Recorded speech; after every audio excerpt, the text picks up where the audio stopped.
이해훈 기획예산처 장관 후보자가 부실투성이 빈 껍데기 자료로 대한민국 국민과 국회를 기만하고 있습니다. 후보자뿐 아니라 배우자와 세 아들이 각종 의혹의 한가운데 있지만 개인 정보 제공 미동의를 이유로 핵심 자료에 대한 제출은 모두 거부하고 있기 때문입니다. 국회 재경위는 지난 12일 이 후보자에 대한 인사청문 계획안을 처리하면서 총 82개 기관을 대상으로 한 2187건의 자료에 대해서 오늘 오후 5시까지 제출을 완료하는 것으로 의결하였습니다. 또 여야는 이 후보자의 각종 의혹에 대한 자료가 제대로 제출되지 않는다면 인사청문회 일정을 연기할 수 있다고 합의를 했습니다. 하지만 이 후보자가 오늘 오후 5시까지 제출한 자료는 총 53개 기관에 불과하고 748건의 답변이 왔지만 그중 절반이 넘는 415건이 개인정보 제공 미동의 등으로 사실상 빈 껍데기 자료입니다. 2187건으로 따지면 실제 제출률은 15% 남짓합니다. 특히 이 후보자는 국민적 의구심이 가득한 의혹과 관련되거나 불리하게 작용할 자료에 대해서는 모두 개인정보 제공 미동의를 이유로 제출을 거부했습니다. 우선 이 후보자 배우자와 아들들의 병역과 관련한 자료부터 모두 개인정보 제공 부동의로 제출이 거부됐습니다. 장남은 군 생활을 제대로 했는지, 공익근무 요원이었던 차남과 삼남은 왜 집 근처 근무지에서 어떤 일을 했는지, 특혜는 없었는지 알 수 없게 된 것입니다.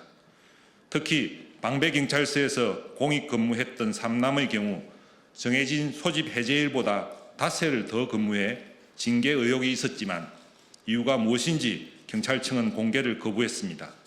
직계 비속 개인정보 제공에 미동의했다는 것입니다. 후보자와 배우자, 세 아들의 정여세 탈루 의혹을 밝힐 국세청의 정여세 납부 내역 및 증명서, 그리고 로또 100억 아파트 불법 청약과 관련한 국토부 자료는 아예 오지도 않았습니다. 이런데 어떻게 정상적인 인사청문회가 이루어질 수 있겠습니까? 또 후보자 배우자의 영종도 토지 매입 금액이 얼마인지도 알려주지 않았습니다. 언론에서 의혹을 제기한 세 아들의 학자금과 장학금 수령 내역 등도 마찬가지입니다. 후보자 가족들의 금융기관 입출금 내역, 국민권익위원회 감사원, 인권위원회에 들어온 진정 및 탄원이 있는지, 그리고 음주운전을 한 적이 있는지 모두 제출되지 않았습니다. 장남이 서류 25위에서 최종 4위로 취업에 성공한 국책연구소에서도 이력서와 경력기술서 등 일체 자료 제출을 거부했습니다. 모두 개인정보 제공 및 공개 미동의가 이유였습니다. 한국은행이 제출한 왜곡한 거래 내역에 대해선 가족뿐 아니라 후보자까지도 개인정보 제공 동의서를 내지 않았습니다. 그러면서 후보자는 배우자, 아들들의 헌역 내역은 제출했습니다. 국민을 우롱하는 것입니까? 이 후보자가 지난달 28일 지명된 이후 오늘까지 온갖 의혹과 관련한 언론사 단독 기사만 약 80개 가까이 됩니다. 갑질부터 땅 투기, 증여세 탈루, 불법 청약 등 하루에만 4개씩의 새로운 의혹이 불거진 것입니다. 하지만 이 후보자는 이에 대해 말로만 청문회에서 소명하겠다고 하면서 제대로 된 자료는 하나도 내지 않고 있는 것입니다. 이에 국민의힘 재경위는 19일로 예정된 인사청문회를 연기할 것을 여당에 요청합니다.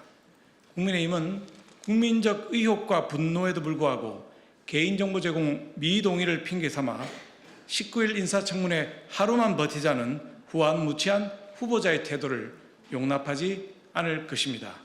2026년 1월 15일 국민의힘 재정경제기획위원회 위원 일동